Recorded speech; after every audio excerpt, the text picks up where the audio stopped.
Hola jóvenes, bienvenidos. Aquí está una situación. Imagina que se presenta una guerra en el país y se necesitan hombres y mujeres para que vayan a pelear a esa guerra. Y entonces se empiezan a reclutar obligatoriamente y te llaman, pero no tienes opción. ¿Qué es lo que tú crees que te deben de dar para que estés bien preparado para ir a cumplir con tu deber? ¿Qué herramientas debes de tener? Me imagino que has visto docenas de escenarios donde hay soldados que se están preparando para ir a la guerra, ¿verdad? ¿Qué es lo que les dan en esas situaciones? Seguramente no te van a mandar a la guerra así nada más, sin ningún tipo de herramienta o protección. Te van a proporcionar algo para que te prepares. Y así como un soldado, similarmente, así también es un discípulo de Jesús. El discípulo de Jesús va a enfrentar muchas cosas y desafíos en su vida. No son luchas físicas como ir a la guerra y pelear, pero más bien son cosas que van a atacar nuestra espiritualidad, nuestra relación con Dios, nuestra relación con los demás, e incluso buscarán esos deseos y tendencias carnales que tenemos, que no agradan a Dios. Y al seguir a Jesús, el Señor no nos deja en esta carrera desprotegidos, sino que nos provee de varias herramientas para que el discípulo sea capaz de salir victorioso, como un victorioso seguidor del Señor para la gloria de Dios. El discípulo ha de estar bien equipado, pero no con armas físicas, sino más bien con sus armas espirituales. Armas indispensables que todo verdadero creyente debe usar bien para no caer. Y hoy veremos qué necesita el cristiano para armarse de la armadura de Dios. Pero primero oremos para que el Señor nos guíe en este estudio. Padre Santo y amoroso que estás en los cielos, en la tierra, en tu lugar. Gracias Padre Santo porque nos permites volver a reunirnos y estudiar tu santa palabra en estos momentos. Te ruego Padre que sea tu Espíritu Santo, Padre, quien guíe nuestro entendimiento a poder saber qué es lo que tú quieres para nuestras vidas a través de este estudio y cómo saber aplicarlo todos los días de nuestra vida, Padre. Te ruego, Padre, también que si hay alguien, Padre, que aún no ha hecho una decisión por nuestro Señor Jesucristo, que tú toques y muevas su corazón a tomar la mejor decisión de su vida, Padre, y encontrar la salvación el día de hoy. Todo esto te lo ruego y te pido en el nombre de Cristo Jesús. Amén. Cuando uno no tiene a Cristo, uno vive su vida en un sentido fácilmente pecando. Uno peca y peca repetidamente. La persona sin Cristo lo hace hasta sin pensarlo. ¿Y por qué será que hace eso? Pues porque es parte de su naturaleza pecaminosa. La Biblia nos dice que todos nacimos en ese estado y por eso es necesario venir a Cristo. A un cerdito no le tienes que decir que vaya y se revuelque en el lodo. El cerdito lo va y lo hace porque esa es su naturaleza. Pero cuando uno viene y se entrega al Señor y lo acepta como su único y suficiente Salvador, esa persona experimenta un cambio en su vida. Esa persona ya no vive conforme a su propia voluntad, sino a la voluntad de Dios. Pero no solo por haber aceptado a Cristo en su corazón, quiere decir que esa persona ya no va a volver a pecar jamás. ¿Y por qué será eso? Pues porque ahí aún sigue nuestra naturaleza pecaminosa. Y es donde empieza el gran conflicto en la vida del creyente, en su vida espiritual. Y la Biblia llama a esa naturaleza nuestra carnalidad o nuestra carne. Y hay que luchar contra esos deseos que sabemos que no son conformes a la voluntad de Dios el resto de nuestra vida. Y es la gran batalla espiritual que todo verdadero creyente debe enfrentar en su vida. El discípulo de Cristo enfrenta cada día los ataques espirituales del enemigo. Y por eso necesita de armas espirituales para poder salir victorioso de tales circunstancias.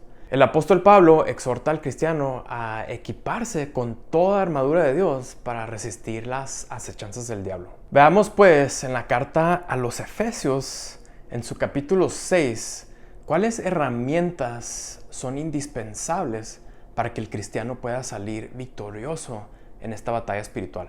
Vamos a leer juntos lo que dice Efesios capítulo 6, versículos 10 y 11, que dice: Por lo demás, hermanos míos, fortaleceos en el Señor y en el poder de su fuerza. Vestidos de toda la armadura de Dios para que podáis estar firmes contra las acechanzas del diablo. Estos versículos nos presentan una lucha entre dos grupos. ¿Cuáles son?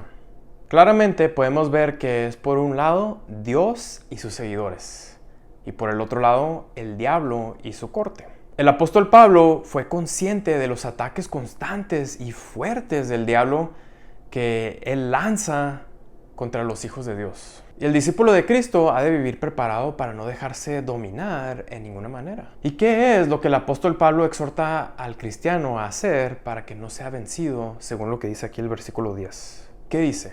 ¿Qué recomienda? Dice aquí, fortalecernos o fortaleceos en el Señor y en el poder de su fuerza. Esto implica que el discípulo no debe hacer esto por sus propios méritos, sus propias fuerzas, de querer luchar contra el diablo y tratar de vencerlo, sino debe fiarse y agarrarse del poderío del Señor. La fortaleza de uno debe estar en lo que recibe de su Señor y solo así podrá vencerlo. Uno, por más fuerte que se crea que sea, no le podrá ganar al diablo con sus propias fuerzas. Saldrá perdiendo cada vez. Y por eso es importante de agarrarnos de lo que del Señor nos da para no caer. Y bueno, para no caer, pues, el apóstol Pablo usa una analogía o figura muy poderosa, según lo que dice el versículo 11, que el cristiano debe usar. ¿Cuál es? Dice, vestíos de toda la armadura de Dios. Y es interesante pensar por qué el apóstol Pablo usó esta analogía. Pues lo más seguro es que cuando él estaba preso, tenía frente a él a un soldado romano que le custodiaba. Y ha de haber visto su armadura que le cubría al soldado. Me imagino que hasta le pudo hacer preguntas sobre su armadura y cómo funcionaba cada una de sus herramientas. Él probablemente notó cómo el soldado romano estaba bien equipado para enfrentar a sus enemigos. Y tal como el soldado coloca toda esa protección para sobrevivir en la batalla, pues similarmente, en un sentido espiritualmente hablando, es igual para sobrevivir la lucha constante en la vida como un creyente. Y el propósito de la armadura de Dios es que el discípulo no solo debe luchar con la fuerza del Señor, sino también usar las herramientas que Dios le ha dado para hacer frente a todos los ataques que vienen constantemente por el diablo. ¿Y cuál es la fuerza del enemigo según lo que está escrito en el versículo 12? Dice, porque no tenemos lucha contra sangre y carne, sino contra principados, contra potestades, contra los gobernadores de las tinieblas de este siglo, contra huestes espirituales de maldad en las regiones celestes. Aquí en este versículo nos afirma que el enemigo que enfrentamos no es alguien insignificante, sino es uno que tiene bastante poder. Cuando dice aquí sangre y carne, se refiere o se puede entender que no son poderes de humanos, sino son poderes ocultos que combaten constantemente contra la voluntad de Dios. Y es notable, según este versículo, que hay una jerarquía en esa corte del mal o corte del diablo. Esos seres demoníacos están organizados y son poderosos y ocultos. Entonces, ¿qué debe hacer el cristiano según lo que vemos en el versículo 13? Dice, por tanto, tomad toda la armadura de Dios para que podáis resistir en el día malo, y habiendo acabado todo, estar firmes. Ante esta acechanza, el creyente debe tomar toda la provisión de Dios para poder enfrentar la tentación. Cuando dice el día malo, no se refiere solamente a esos momentos difíciles o de prueba, sino se refiere a toda la vida. Pues es una lucha constante y cada día puede haber esos momentos de tentación, momentos que nos pueden hacer caer y pecar contra Dios. Entonces, siguiendo adelante, el versículo 14 nos presenta la primera herramienta. ¿Cuál es? Dice, estad pues firmes, ceñidos vuestros lomos con la verdad. Aquí vemos que la analogía usa ceñirse los lomos, o sea, armarse el vestido alrededor de la cintura para poder permitir que el soldado pudiese salir y actuar. En aquellos soldados de ese tiempo, el cinto ponía en orden toda la armadura, la ajustaba y la mantenía en su lugar. También el cinto era donde se podía poner la espada. Era algo que mantenía todo en su lugar. Sin el cinto, tal vez todo se le estuviera cayendo al soldado y el ropaje estuviera suelto. En aquel entonces, esa expresión de ceñirse los lomos era típica para llamar la atención sobre la completa disponibilidad del soldado para salir y actuar. Para el cristiano, ¿qué significa eso? Pues dice aquí en este versículo que nuestra herramienta espiritual es parecida, es la verdad. ¿Y por qué la verdad? La verdad es la fuerza que debe mantener preparado al discípulo cristiano para hacer frente a todos los errores y los enemigos de Dios. La verdad aquí es la voluntad revelada de Dios. La verdad divina no es una verdad humana. Es vivir y estar acorde con lo que Dios quiere y es su santa voluntad.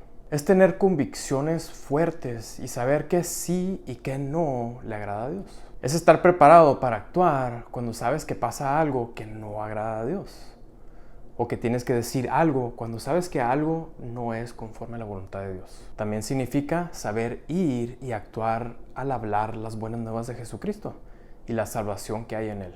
Es saber hablarle a los demás porque crees en Jesucristo. Es vivir una vida íntegra y honesta que nadie tenga nada malo que decir de nosotros. Miren lo que dice 1 de Pedro 2:12. Manteniendo buena vuestra manera de vivir entre los gentiles, para que en lo que murmuran de vosotros como de malhechores, glorifiquen a Dios en el día de la visitación al considerar vuestras buenas obras. Y como dice 1 de Pedro 3:15 y 16, es estar preparados para darle a los demás razón en por qué creemos en lo que creemos y hacemos lo que hacemos, con todo respeto y amor hacia esas personas y sin ningún temor. Y muchas veces quizás nos preguntan por qué no tomas, o por qué no fumas, o haces esto, o sales acá y tomas parte en conversaciones que sabes que no agradan a Dios. Pues eso es tener el cinto de la verdad bien puesto para poder actuar en ese momento según la voluntad de Dios. Pero este mismo versículo nos da otra herramienta. ¿Cuál es la otra herramienta que está aquí? Dice, y vestidos con la coraza de justicia. Aquí podemos ver lo que es la coraza del soldado. En otras palabras, ese metal que cubría todo el pecho y abdomen del soldado. ¿Y para qué servía esa coraza? Pues así como hoy en día los chalecos antibalas, esos mismos chalecos de esos soldados protegían sus órganos vitales, como su corazón y otros órganos sensibles que tenemos aquí, de un flechazo que pudiera atravesar al soldado. Ese metal era la protección máxima contra ese tipo de ataque. Pero en el sentido del cristiano, esa coraza, como vemos aquí, representa la justicia.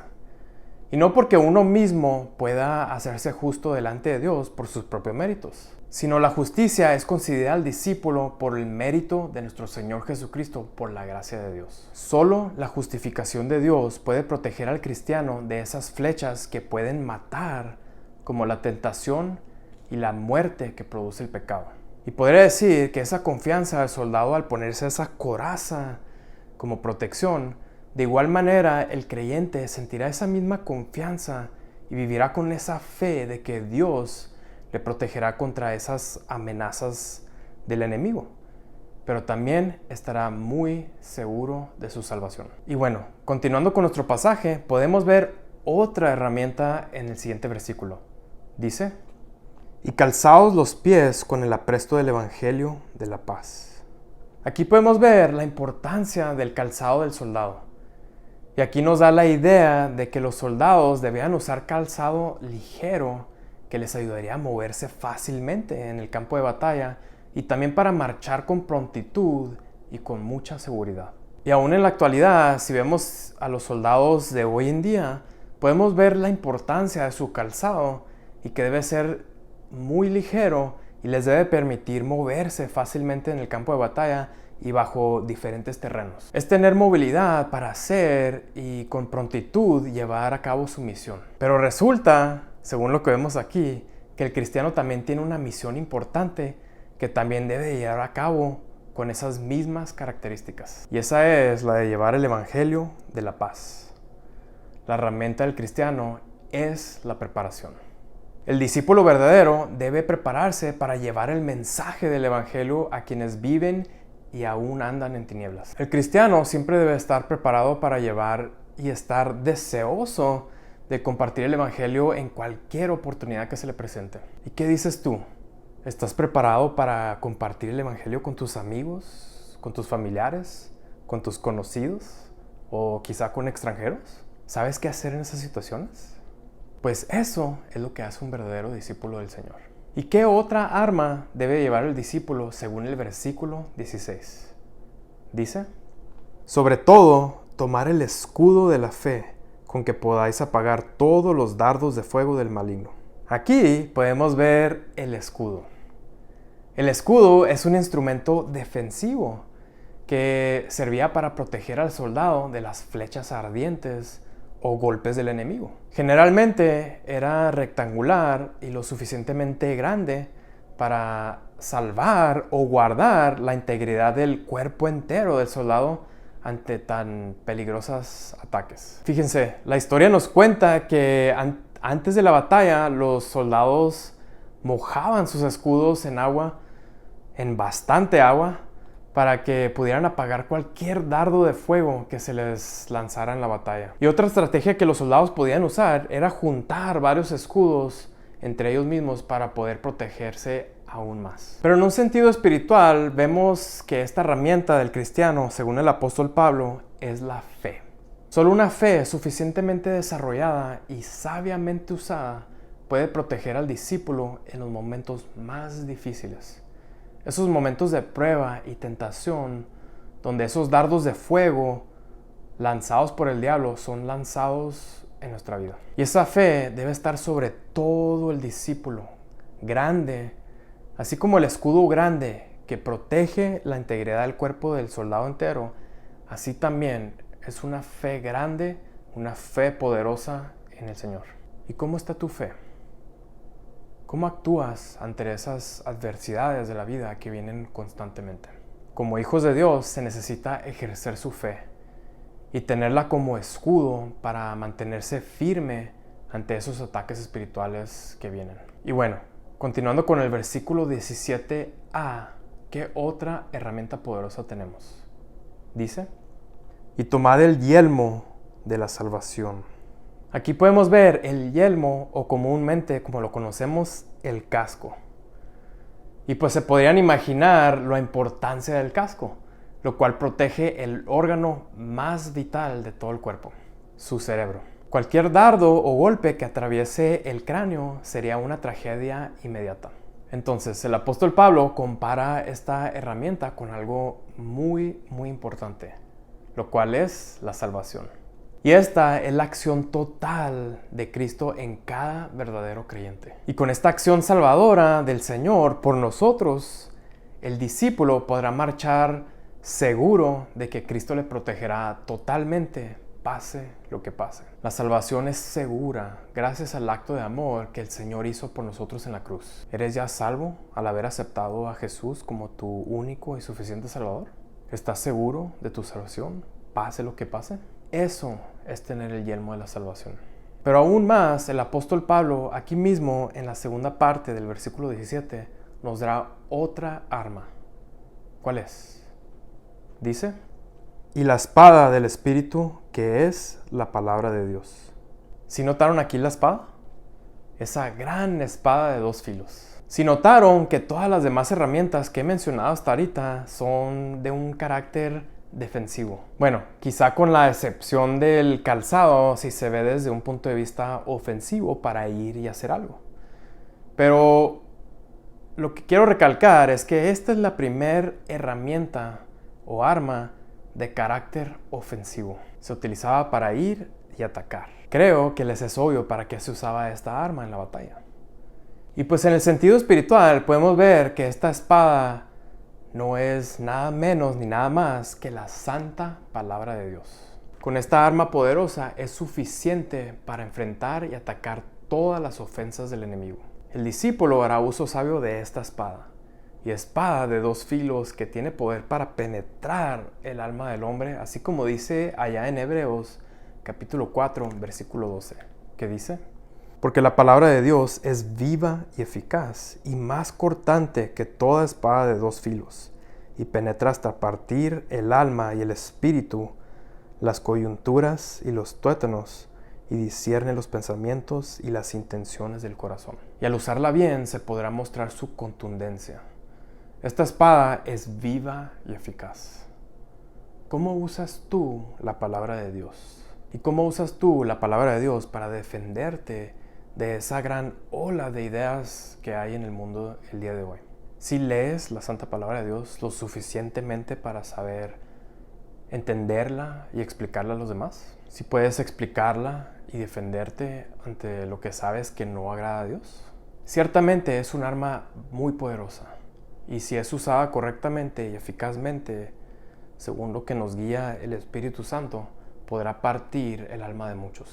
Y yo hasta diría que la famosa Excalibur del rey Arturo se queda muy chiquitita e insignificante comparada con el gran poder de la palabra de Dios. Y bueno, el apóstol Pablo continúa esta carta con unas palabras, y me gustaría agregar dos herramientas que son indispensables para todo creyente y que le conducirán a una vida más que victoriosa. Podría decir que de nada sirve si un soldado tiene toda esa herramienta que hemos mencionado si ni siquiera sabe usarla, ¿verdad? Pues veamos pues lo que dice el apóstol Pablo, que es importantísimo para saber usar todo lo que se nos ha dado.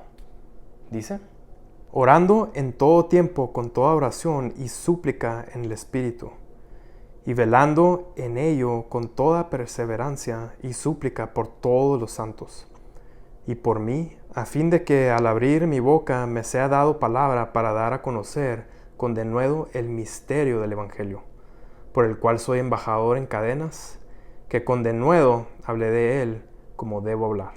Aquí podemos ver que la oración es indispensable. Tiene muchísimo valor. Alguien dijo que ninguna armadura tendría valor para el discípulo si no estuviese presente la oración. Es importante porque es la manera de comunicar con su Señor y expresar su dependencia constante de Él. Es el acercamiento a Dios para conocer y hacer su voluntad. Pero también, como vemos en estos versículos, es una oportunidad para que también nosotros oremos por otros discípulos del Señor con un fin muy importante. El fin de que muchas personas lleguen a tener un encuentro personal con nuestro Señor Jesucristo y lleguen a ser salvos, no importando en la situación en la que uno se encuentre. Esta oración que pide el apóstol Pablo aquí en estos versículos es como el Evangelio llegó a todos los extremos del mundo por medio de discípulos que oraron y proclamaron a pesar de cualquier circunstancia que se encontraban, e incluso la muerte. ¿Cómo es tu vida de oración? ¿Y cómo lo estás haciendo? ¿Cuántas horas del día pasas con el Señor íntimamente? En verdad que es una herramienta poderosísima y que nos permitirá ser extremadamente victoriosos en esta vida. Finalmente, tomemos una herramienta indispensable más que nos llevará a una victoria total, lo cual nos muestra el apóstol Juan allá en su primer carta, en el capítulo 5 de los versículos del 1 al 5. Y dice: todo aquel que cree que Jesús es el Cristo es nacido de Dios, y todo aquel que ama al que engendró, ama también al que ha sido engendrado por él. En esto conocemos que amamos a los hijos de Dios, cuando amamos a Dios y guardamos sus mandamientos. Pues este es el amor a Dios, que guardemos sus mandamientos, y sus mandamientos no son gravosos, porque todo lo que es nacido de Dios vence al mundo. Y esta es la victoria que ha vencido al mundo, nuestra fe. ¿Quién es el que vence al mundo, sino el que cree que Jesús es el Hijo de Dios? Aquí, en estos versículos, se recalca fuertemente el amor. Otra excelente manera de usar nuestras armas. El amor de Dios y el amor a nuestro prójimo. Podemos ver en los versículos 2 y 3 que el amor de Dios nos capacita para obedecerle en todo.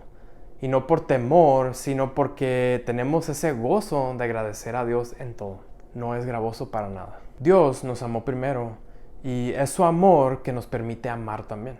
Esta herramienta de amar conduce a la obediencia y también resultará en una vida victoriosa sobre el mundo, así como nos menciona en este pasaje. Estamos capacitados para vencer al mundo.